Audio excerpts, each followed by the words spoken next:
Welcome aboard. This is the Admiral's Almanac, your leadership life connection, bringing leaders from all walks of life into yours so you can take charge, improve your leadership, and improve your life. With the wit and wisdom of your host, Rear Admiral Gary Hall. And welcome to this episode of the Admiral's Almanac. I'm your host, Rear Admiral Gary Hall. In today's episode, I think we have a very important discussion. It is certainly a hot topic, and that is the persecution of Christians around the world. And as Bishop of Springfield, Massachusetts recently said, if you don't think Christians are being persecuted, you need to do a little bit of research. But let's focus specifically on Christians and religious minorities in Iraq and also restoring Iraq's historic Catholic culture. So we have two fantastic guests today, two awesome leaders. In the past, I've talked about the traits of leaders, and I've also talked about leaders do the right thing and managers do things right. Well, these two guests put them together, and they're doing the right thing, and they're doing it in the right way. They're two women of faith, and they not only practice their faith, but they're putting their faith into action. Let's meet our guests today, Amy Hunt, Commander, United States Navy retired, and Laura Brabham Hassan, a global child protection and education expert. Welcome aboard, Amy and Laura. Say hi. Gary, thank you so much. It's wonderful to be here with you. Yes, we're very happy. Thank you, Gary, for the honor of being on your podcast. Oh, you're most welcome. So our listeners know a little bit more about you. Amy, why don't you tell us a little bit about your background? Thank you, Gary. Well, as you said, I am a retired Navy commander. I spent 24 years on active duty, and I just retired last year.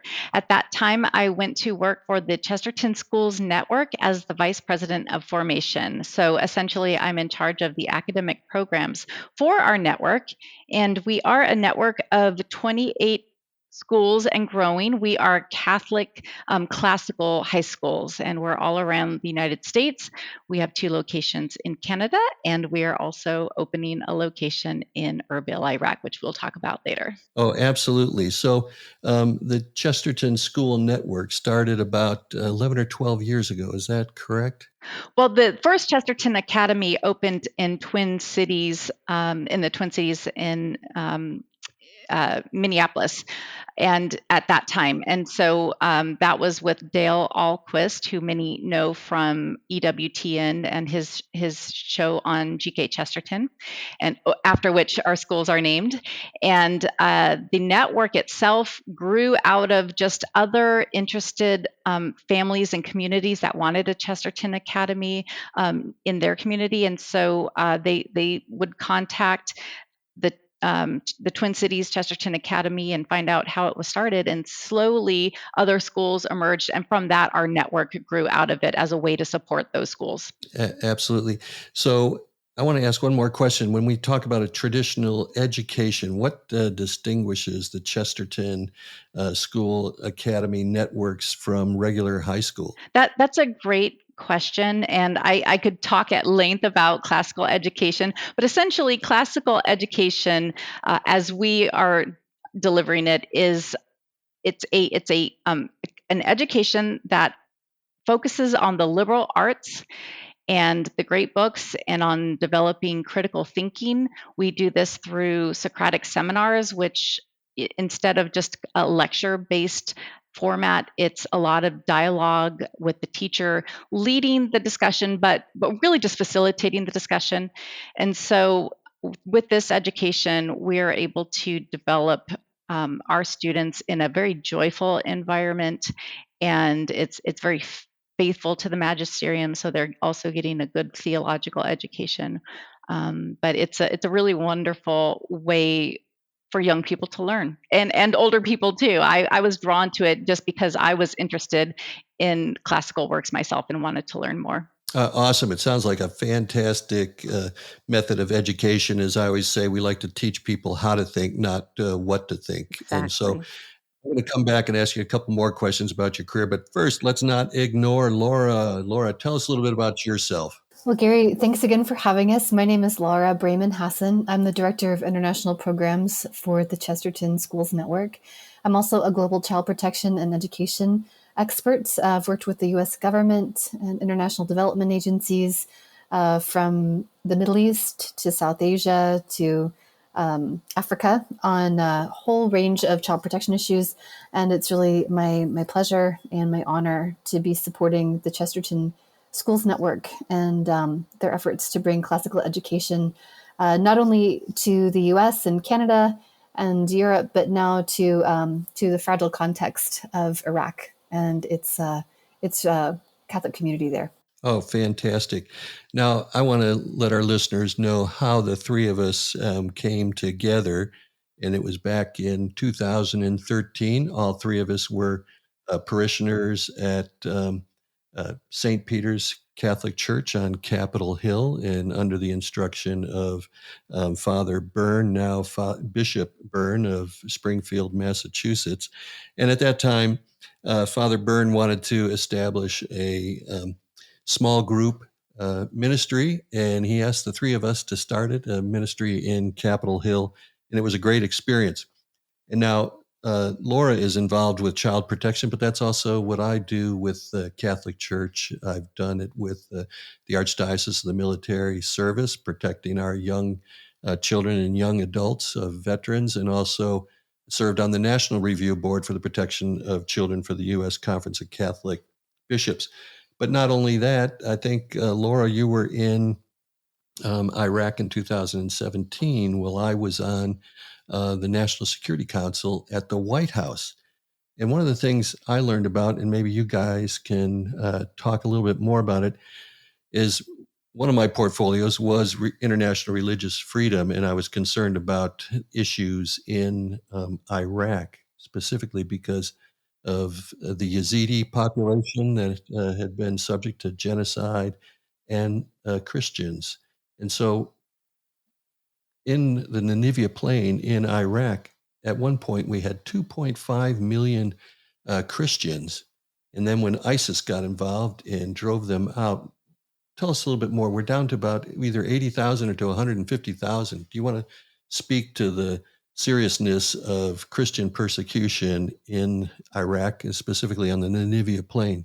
Sure, Gary. Yes. So in 2017, I was in Iraq with World Vision, an international development agency, and we were working with Yazidi Christian and also some Shia families who were fleeing Mosul and the villages of the Nineveh Plain in northwestern Iraq.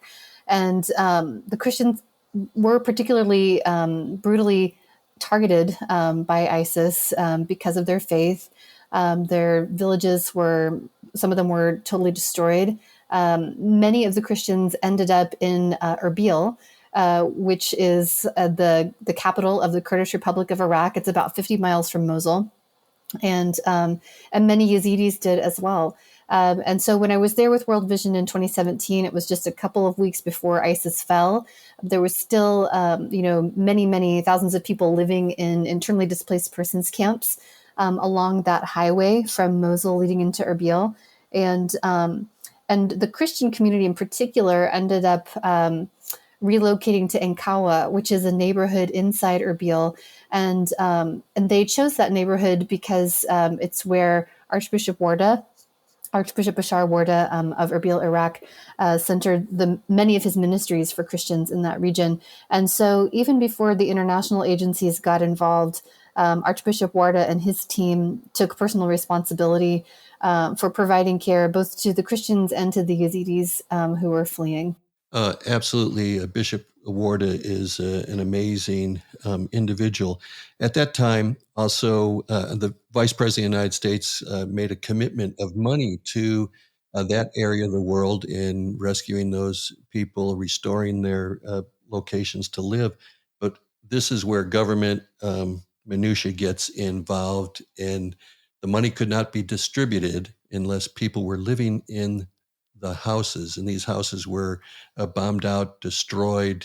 Temperature was 110 degrees, no running water, and they wanted you to live in there until they could repair them. So that was a difficult situation. but also militia was running wild a little bit. And so I was able to work with the Iraq class desk, and we worked with the local militia and the ambassador to provide safety for the Christians and Yazidis in Iraq. And that's when I got an opportunity to meet Bishop Warda on several occasions.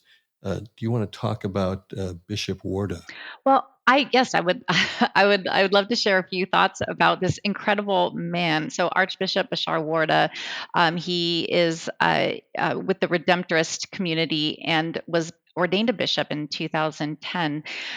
He's just an amazing person and leader. He's really committed to providing opportunities for Christians in his community to stay in their homeland, and he's done this through a variety of means. And they're very entrepreneurial. So he built a hospital, which it's a world-class hospital, provides lots of jobs and obviously really good health care for their community. He started the Catholic University of Erbil in 2015. So he established a university to help educate the young. And I would point out that in 2015, it was really at the height of the conflict with ISIS. So to start a university at any time is probably a challenge, but to do it during a war is really incredible. He is able to do all these great things because of an essential leadership quality, and that is that he can identify talent and people of dedication, and then he entrusts them. He empowers and entrusts them to do the work that needs to get done, and that's a really rare quality I have found in leaders in my experience. Just because many of us tend to be type A personalities who want to control the entire project, but Archbishop Warda really allows people under him to flourish and to achieve great things, and so. It's just been a pleasure to get to know him and to work with him, and we're really honored that he approached the Chesterton Schools Network about starting a school in his archdiocese. Oh, absolutely. I think all great leaders empower their subordinates, but maintain accountability, but may delegate that responsibility to others. And I was very impressed when I met Bishop Warda, only because in a conversation, he is a bishop of the Chaldean Catholic community. Is that correct? That's correct, yes. All right. So, and there is two large Chaldean communities in the United States, one in San Diego and one in San Diego, California, and one in Detroit, Michigan. And he was asked by the church to come back to the United States. Now, he could have come back to the United States, been a bishop either in Detroit or San Diego, California. I mean, and live a great lifestyle and still profess his faith, but he is committed to the Christians and the religious minorities in Iraq, and turned down twice, I believe, to stay in Iraq, in Erbil. So I was very impressed with him and tried to do everything I can. But again, the government gears grind slowly. So now you met Bishop Warda. Where the heck did you meet the bishop? We were invited by him to come out to Erbil and do a site visit to see the location where he plans to open this school. But it also coincided with the Pope's visit in early March. So we were there at the same time that Pope Francis made his historic visit. And I can't tell you, Gary, just like what an incredible experience it was, life-changing. The memories that we took away from that were incredible and life-giving. And so it was just an exciting time to be there. Laura, how did that affect you, that visit?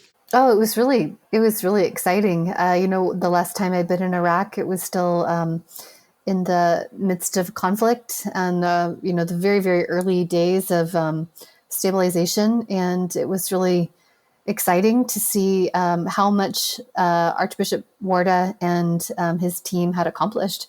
As Amy said, they had established the hospital, the university, a thriving primary education system, and a robust parish network. So it was really new life in that place. And it was an honor to be invited to to partner with him in adding one more piece to the puzzle, which is an excellent secondary education diploma track for Christians who want to stay in Iraq. And now, we talk about countering extremism and things of that nature, and we find that education is probably the best, I don't want to say weapon, but it's the best way forward, is to educate young men and women properly, and that will combat extremism.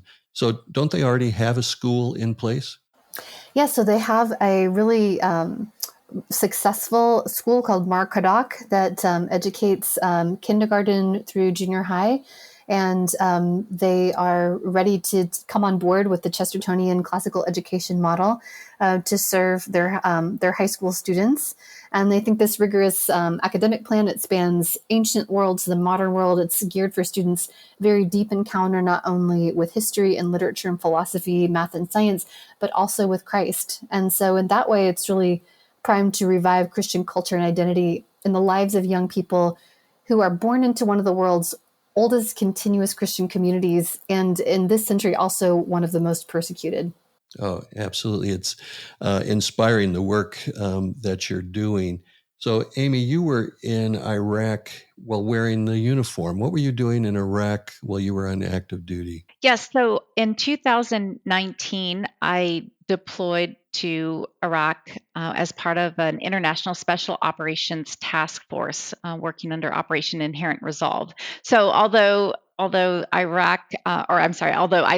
as the caliphate fell in 2017, as Laura mentioned, there are still cells that continue to operate. And so it was our mission to locate and dismantle those, as well as to help train the Iraqi army so that they can provide security in their homeland. So that was an incredible experience, but it also left me with mixed feelings, some unresolved feelings about the work that we were doing. It was necessary to stop those who would use violent means, extremist means to get their ideology out. However, the sort of destructive aspect of that work probably left some emotional wounds in my heart, and so that's why it's been so healing to go back to Iraq and see and be able to contribute to work that is rebuilding the community and rebuilding the future, and doing it in partnership with the Christians who live there, and so it's to go back just a couple of years later and just do it in a very different context was really amazing. Super. And Laura, you were there in 2017, as you said, just before the fall of ISIS. What difference did you see on this current visit? Did you when the Pope was also there? But what was the mood? What was it like on this trip? Well, for me personally, this trip was it was a great opportunity to work with a local leader. As we started to call him, as we got to know him, we called him a localist genius. Localism is a Chestertonian word, just lauding people who really are rooted in the place where they live, as Benedictines would be, committed to the life and the culture of the place. And Archbishop Warda, as you've noted already, is very much so committed to his homeland, and to see what he had been able to accomplish with private means in the private sphere, benefiting not only Christians, but also Yazidis, Shias, with the hospital, for instance, anyone who wants to receive care, was really, really staggering, because many in the international community, especially in the development world where I worked previously, I thought it was fairly unlikely, that the Christian community would be able to pull itself up and rebuild. But Archbishop Warda has been able to do this to a really lovely and incredible level, with his own kind of team of local leaders, which is very inspiring. Oh, absolutely. I want to take at this point in this episode, I want to talk to our listeners to go to www.chesterton.org. and learn more about the Chesterton Schools Network and the tremendous success they are having in the 28, 29, 30 schools. And I know that a very prominent bishop wants to set up a Chesterton Academy in his diocese where there is a need for school. But our listeners really need to check it out. And when you see the young people in their reviews of this system of education, it will give you goosebumps of delight that young people are being educated in this way, in a way that in a system that usually master's programs are taught. So Bishop Warda definitely wants to have a Chesterton Academy program in his school system. And G.K. Chesterton is quite a character. Was he a convert to Catholicism? I'm trying to think. I know. Yes, he was.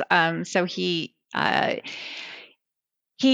was an Anglican that converted to Catholicism, but even before he was part of the Anglican Church, he went through his own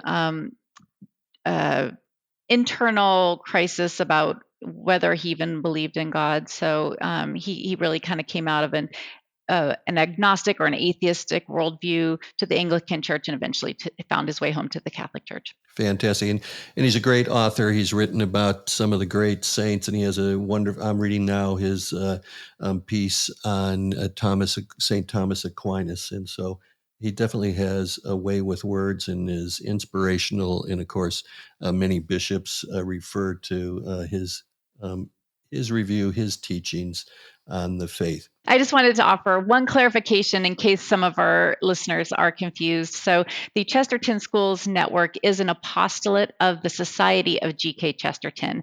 And the Society of G.K. Chesterton is a private Catholic association of the lay faithful. And we're dedicated to spreading the works of G.K. Chesterton as an evangelical tool, because his works have brought many people to faith in Christ. And so the schools is just one way that we do that. We also have, a thriving social media campaign, and we have books, and there's just a lot of work. An annual conference. There's a lot of work that we do to get the good news about the gospel out into the world. And I want to point out that Bishop Warda, when he establishes this academy, it's not just for Catholics or Christians, but for all those in need in Erbil, because that's the kind of leader he is. So, Laura, what were the challenges of this trip, and what challenges do you see going forward in helping Archbishop Warda, with establishing this academy? Well, I want to say off the bat that having worked in international education in the Middle East, in Asia, and Africa for the last 10 years, the challenges that I assumed would be on the table were so swiftly resolved that I was kind of blown away. And generally, when you're starting an international school with the presence and the influence of a foreign entity like the Chesterton Schools Network, the partnership with the local government can be hard going. We had a really incredible experience, which blew me away. The Archbishop's relationships with the Ministry of Education there in the Kurdish Republic of Iraq are very, very strong. He's been able and willing, as a member of a religious minority community, to partner effectively and enthusiastically with the government, to the point that an approval process that generally, in my experience, takes from a couple of months to a couple of years, it took us 48 hours. I was totally stunned. So that was an indicator to me that we were working, again, with a really gifted local leader, one who understood both, the civil context he was working in, as well as his own particular religious community's needs. And so with that off the table, we're just kind of to the fun part. Now what we're going to be doing is going to be taking the Chesterton Schools Network's very excellent, robust classical education curriculum, and we're going to be contextualizing it for the Kurdish and the Iraqi world. And what's really fun is that with a classical education, you start with the ancients, and the ancients include Mesopotamia, and that's Iraq. And so there's this wonderful gift in our director of curriculum, Andrew Youngblood, and his relationship with Miss Hala Warda, no relationship to the Archbishop, who is the headmistress at the school. They're working together with the teachers to get a deep dive of Mesopotamian culture and Kurdish language and history and literature, and that then will feed the larger standard curriculum for the Chesterton Network worldwide. The things that we learn about Mesopotamian ancient culture in order to create a more robust curriculum for Iraq will then help grant new insights and new opportunities for the teachers using that same curriculum, or using the Western version of the curriculum in America and Canada and Italy and other places. Well, wow. Amazing process. But now this doesn't happen based on thoughts and prayers. Doesn't it take a cold, hard cash? I mean, yes, it does. Show us the money. So show us the money. What do you think is the need for Bishop Warda in his school? Well, right now, the need that we're looking at is a quick raise of $50,000 to start the school year, the 2021-2022 school year, to launch the school, to contextualize the curriculum, train the teachers, accompany the teachers, make sure that in this new model that they're applying, they're totally confident, creative, and moving forward well with the students and with the teachers. And then overall, over the course of 5 years, we're looking to fund the project at around $250,000. Oh, wow. I think for the payoff is going to be worth millions. So a small investment, $50,000 to kick off the program and $250,000 total to support it for 5 years. I mean, really, that's not a lot of money. I mean, it sounds like a lot of money, but it isn't for donors. And so, have you set up? How can people donate? Have you set up a website or something? Yes, if you go to chesterton.org/give, GIVE, you'll have an opportunity to give to the Chesterton Academy in Iraq, and we'd be very, very grateful for benefactors' interest and engagement in the project. And now, if I only had $10, would you accept that? We would happily, joyfully, and gratefully accept your $10 if you'd like to give us $10.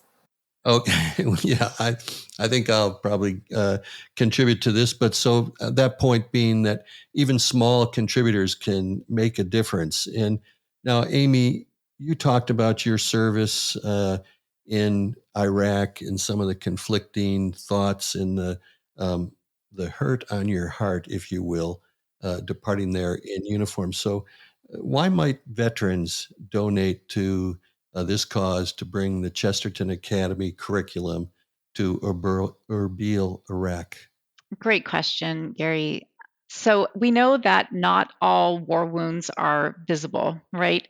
Many of us are carrying these internal wounds or injuries that we've suffered as a result of our military service. And so I think that this is an opportunity for those who have perhaps served in Iraq or in other locations who would like to give to a project that is involved in building up something that's going to help restore community life in these locations. And that's not to imply that the work that the military has done, that the work that we've done in uniform was somehow bad or anything. It's just that sometimes you don't see the fruit of that labor, or sometimes other factors have caused it to be not as successful as we wanted. And so this is an opportunity to give to a locally driven effort to rebuild a community. So being partners with that community in rebuilding their own infrastructure, in giving hopeful opportunities to their young people. And so I'm hoping that this will interest other veterans and that they will join with us as partners in bringing about this exciting opportunity. Absolutely.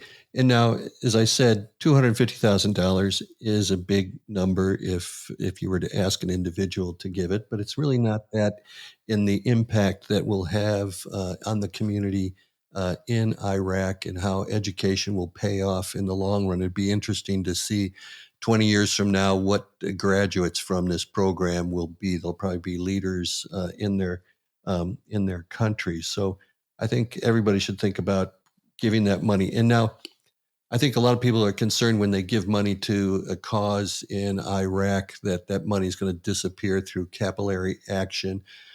Laura, is there controls on this cash so that we know that 100% of our $10 donation is going to go right to Erbil? You bet. This is a project that's driven by Archbishop Warda's localist genius dreams, and it's also bolstered by my own personal experience leading tens of millions of dollars in both private and U.S. government funding around the world. And I do want to note that the majority of the education projects that I've worked on, both supported by the U.S. government and by very generous major and mega benefactors in the U.S., the majority of them cost at least $1 million a year over the course of 5 years. And when I look at this project, what I love about it, it's lean, it's focused, and it's supporting local leaders who have a vision, a very precise, expansive, generous, hope-filled vision for their own people. And you're getting some major return on your investment in a project like this one that's small and focused and in partnership with an excellent local leader. Fantastic. So the money is lean, it's focused, it's making a big impact, and it's going to return multiple times what's invested. So what was that website again? Yes, it's chesterton.org/give, GIVE. And you'll see there a button for giving to the Chesterton Academy in Iraq, which will be named for St. Thomas the Apostle, who in his first century missionary journeys brought the gospel to Iraq. So Iraq has had a Christian community since that time, and we want to keep it alive and keep it thriving. Fantastic. And I think during this year of pandemic of 2020, where we're all isolated and wondering what we can do to make the world a little bit better, I think a donation to this project will definitely make the world a little bit better and give you peace in mind. And also, if you're individuals of faith, give you an opportunity to investigate Chesterton, the Apostle Thomas, and learn more about your faith and how it can change the world. And again, Amy and Laura not only practice their faith, but put it into action. And so I think what I'd like to do is, do you have any parting comments? But I'm going to ask Laura another question, maybe not about this, but a lot of young people listen to this podcast and they want to save the world.